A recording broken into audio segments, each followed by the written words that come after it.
Bismillahirrahmanirrahim. Kita lanjutkan kembali membaca sebuah buku Sirah Nabawiyah yang ditulis oleh Dr. Muhammad Said Ramadan Al-Buti. Rahasia dipilihnya Jazirah Arabiyah sebagai tempat kelahiran dan pertumbuhan Islam.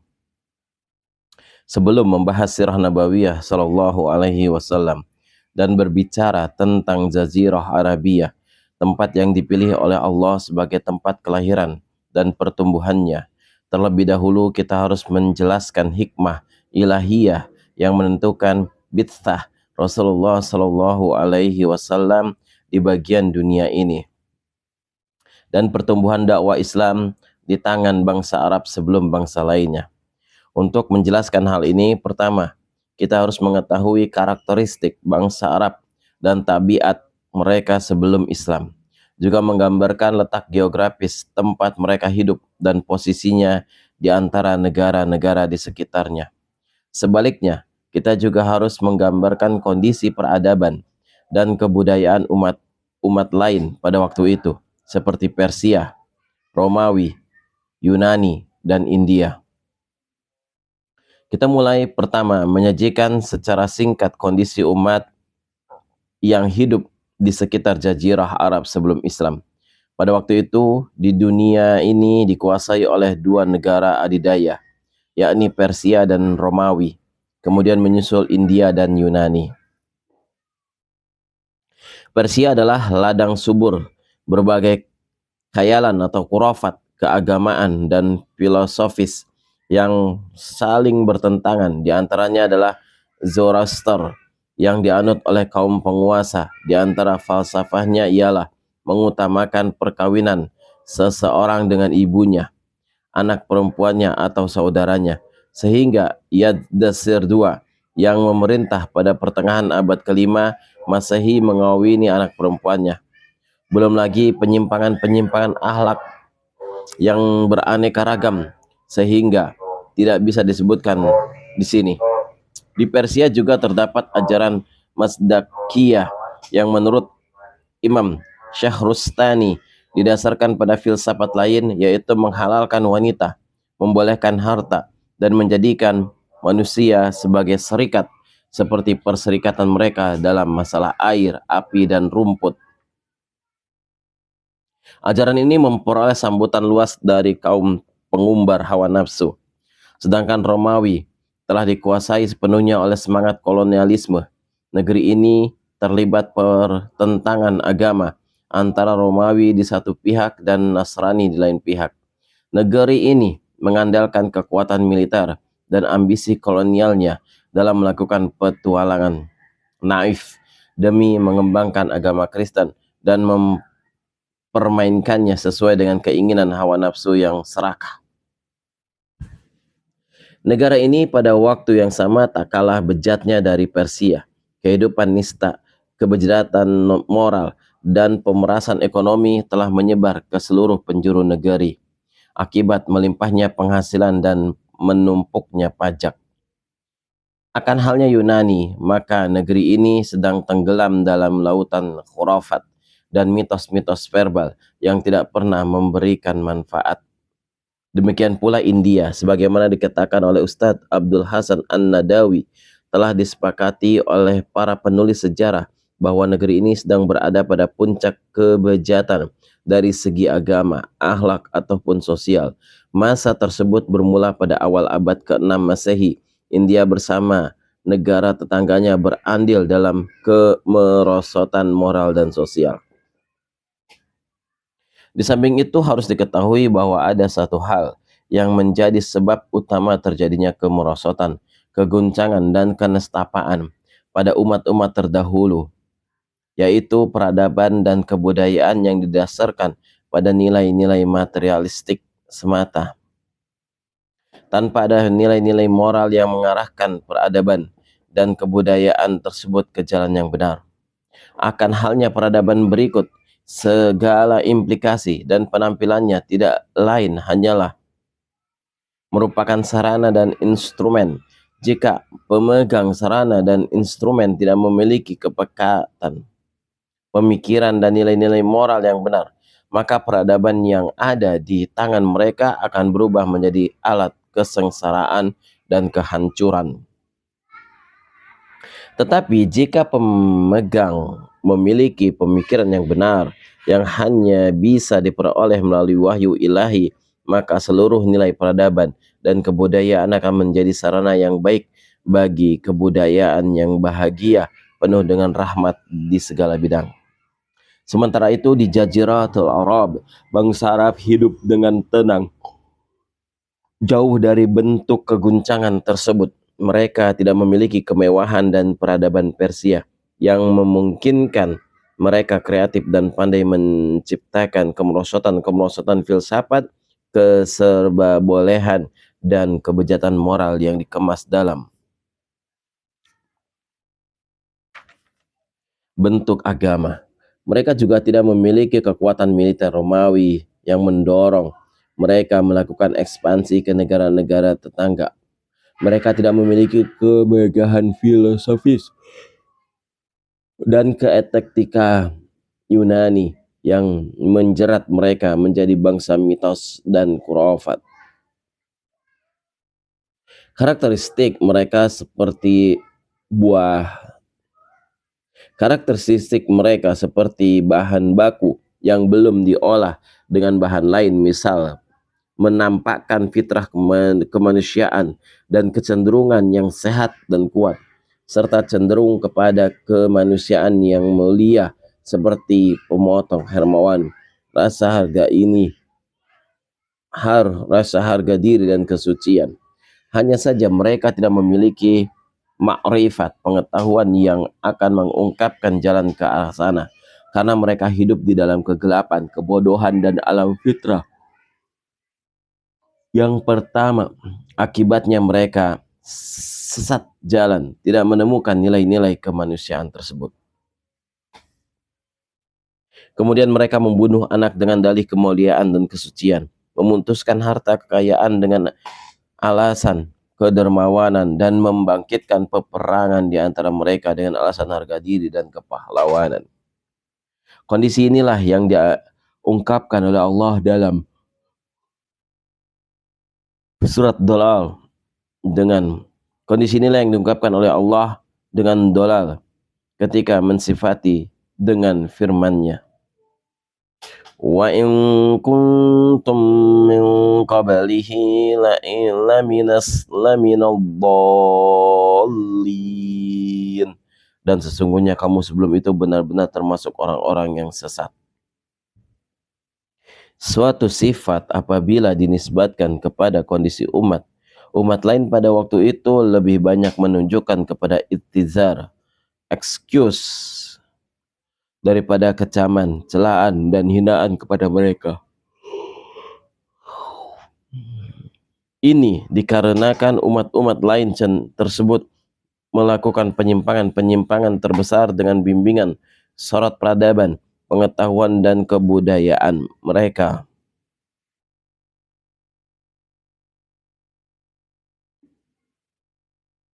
Di samping itu, Jaziratul Arab secara geografis terletak di antara umat-umat yang sedang dilanda pergolakan. Bila diperhatikan sekarang, seperti dikatakan oleh Ustadz Muhammad Mubarak, maka akan diketahui betapa Jazirah Arab terletak di antara dua peradaban. Pertama, peradaban berat, materialistis, yang telah menyajikan suatu bentuk kemanusiaan yang tidak utuh. Kedua, peradaban spiritual dengan hayalan di ujung utuh. Kedua, peradaban spiritual penuh dengan hayalan di ujung timur seperti umat-umat yang hidup di India, Cina, dan sekitarnya.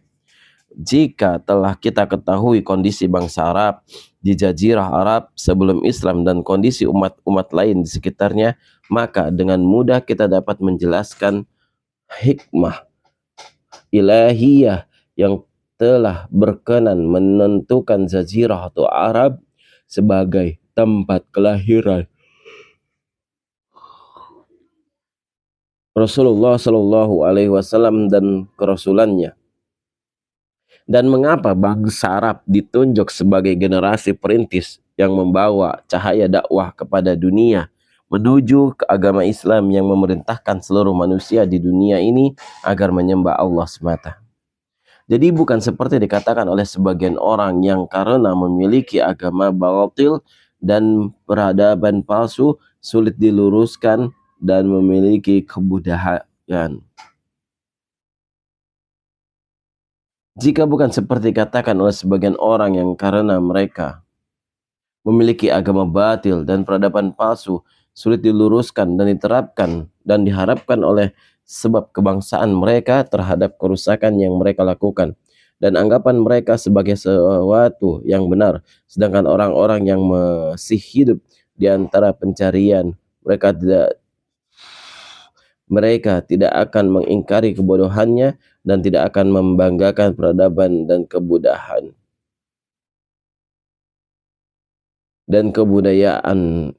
kebudayaan yang tidak dimilikinya. Dengan demikian mereka lebih mudah disembunyikan dan diarahkan. Kami tegaskan bukan hanya ini semata yang menjadi sebab utamanya, karena analisis seperti ini akan berlaku bagi orang-orang yang kemampuannya terbatas dan orang-orang yang memiliki potensi. Analisis seperti ini tersebut di atas membedakan antara yang mudah dan yang sulit, kemudian diutamakan yang pertama dan dihindari yang kedua karena ingin menunjukkan jalan kemudahan dan tidak menyukai kesulitan. Jika Anda menghendaki terbitnya dakwah Islam ini dari suatu tempat, yaitu Persia, Romawi, atau India, niscaya untuk keberhasilan dakwah ini Allah Subhanahu wa Ta'ala mempersiapkan berbagai prasarana di negeri tersebut, sebagaimana Dia mempersiapkan di Jaziratul Arabiyah, dan Allah tidak akan pernah kesulitan untuk melakukannya, karena Dia pencipta segala sesuatu dan perengguk segala sesuatu. Jika Allah menghendaki terbitnya dakwah Islam ini dari suatu tempat, yaitu Persia, Romawi, atau India, niscaya untuk keberhasilan dakwah ini Allah Subhanahu wa Ta'ala mempersiapkan berbagai pertemuan. Dakwah ini Allah Subhanahu wa Ta'ala mempersiapkan berbagai prasarana di negeri tersebut, sebagaimana Dia mempersiapkannya di Jaziratul Arab, dan Allah tidak akan pernah kesulitan untuk melakukannya karena Dia pencipta segala sesuatu, pencipta segala sarana, termasuk sebab.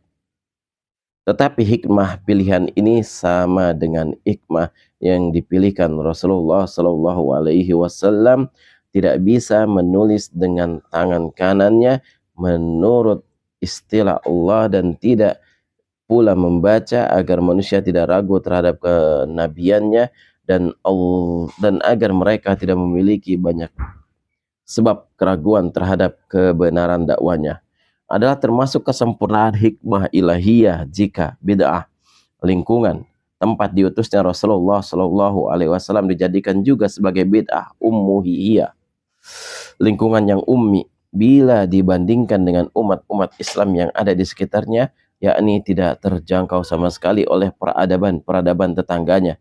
Demikian pula sistem pemikirannya tidak tersentuh sama sekali oleh filsafat-filsafat memungkinkan yang ada di sekitarnya. Seperti halnya akan timbul keraguan di dada manusia apabila mereka melihat Nabi Shallallahu Alaihi Wasallam seorang terpelajar dan pandai bergaul dengan baik-baik.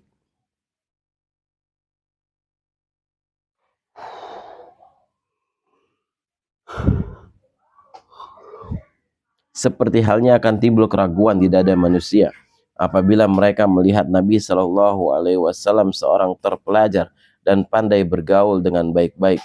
Sejarah umat-umat terdahulu dan semua peradaban negara-negara di sekitarnya, dan dikhawatirkan pula akan timbul keraguan di dada manusia manakala mereka melihat munculnya budaya dan sejarah seperti yang negara Persia, Yunani, dan Romawi lakukan.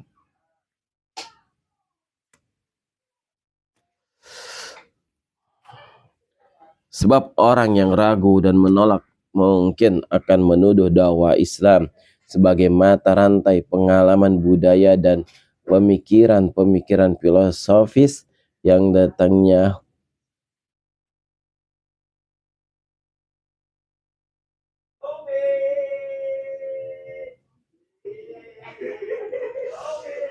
sebab orang yang ragu dan menolak mungkin akan menuduh dakwah Islam sebagai mata rantai pengalaman budaya dan pemikiran-pemikiran filosofis yang akhirnya melahirkan peradaban yang unik dan mengundang undangan yang sempurna.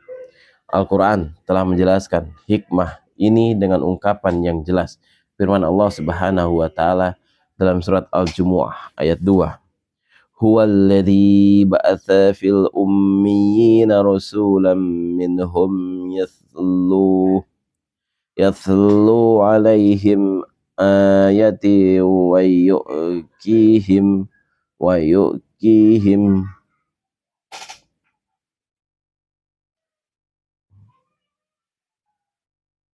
Huwallazi ba'atha fil ummiyina rasulan minhum yatlu alaihim ayatihi fayuzakkihim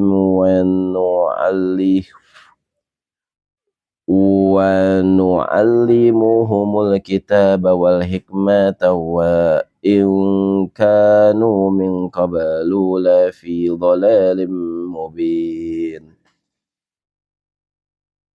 Dialah yang mengutus kepada kaum yang ummi seorang rasul di antara mereka yang membacakan ayat-ayatnya kepada mereka, mensucikan mereka dan mereka diajar akan kitab ini hikmah dan sesungguhnya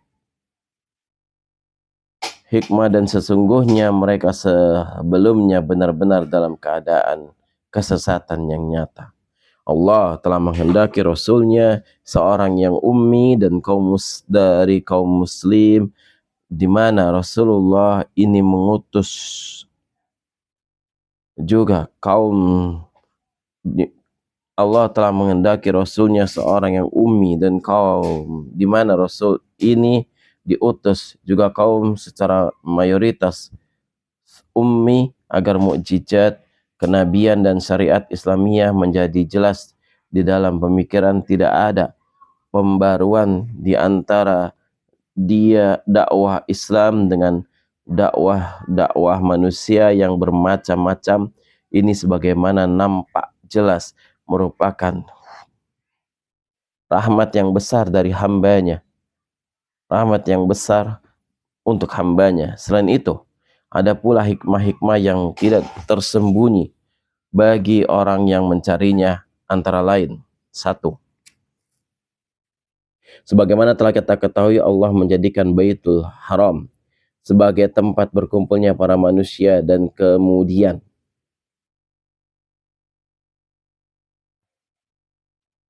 sebagaimana telah diketahui, Allah menjadikan Baitul Haram sebagai tempat berkumpulnya bagi manusia dan tempat yang aman. Quran surat Al-Baqarah ayat 125. Dan rumah yang pertama kali dibangun bagi manusia untuk beribadah dan menegakkan syiar Islam, syiar-syiar agama Allah juga telah menjadikan dakwah bapak para nabi Ibrahim alaihissalam di lembah tersebut, maka semua itu merupakan kelaziman dan kesempurnaan. Jika memang yang dibebankan ini juga menjadi tempat lahirnya dakwah Islam yang notabene adalah millah Ibrahim, dan menjadi tempat diutusnya lahirnya pamungkas para nabi sebagaimana kita ketahui, yakni Nabi Muhammad sallallahu alaihi wasallam. Secara geografis, Jazirah Arabia sangat kondusif untuk mengemban tugas dakwah seperti ini, karena jazirah ini terletak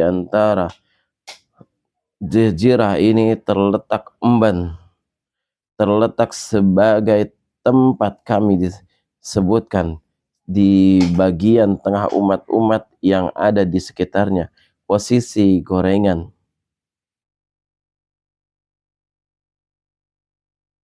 Karena jazirah ini terletak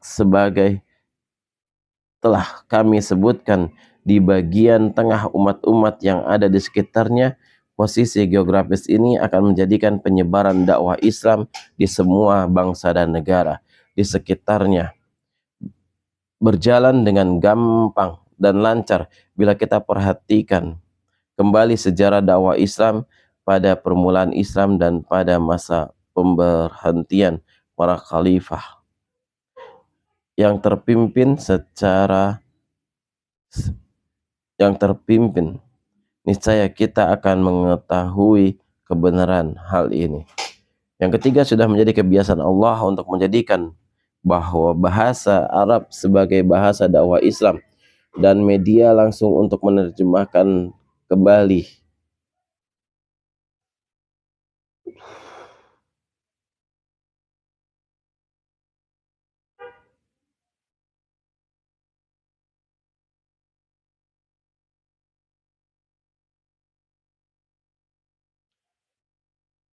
sudah menjadi kebiasaan Allah untuk menjadikan bahasa Arab sebagai bahasa dakwah Islam dan media langsung untuk menerjemahkan kalam Allah dan penyampaiannya kepada kita. Jika kita kaji karakteristik semua bahasa lalu kita bandingkan antara yang satu dengan yang lainnya, niscaya akan kita temukan bahwa bahasa Arab banyak memiliki keistimewaan yang tidak dimiliki oleh bangsa lainnya. Pertama, bagi kaum muslimin yang sudah sepatutnya jika bahasa Arab dijadikan bahasa pertama bagi kaum muslimin di seluruh penjuru dunia.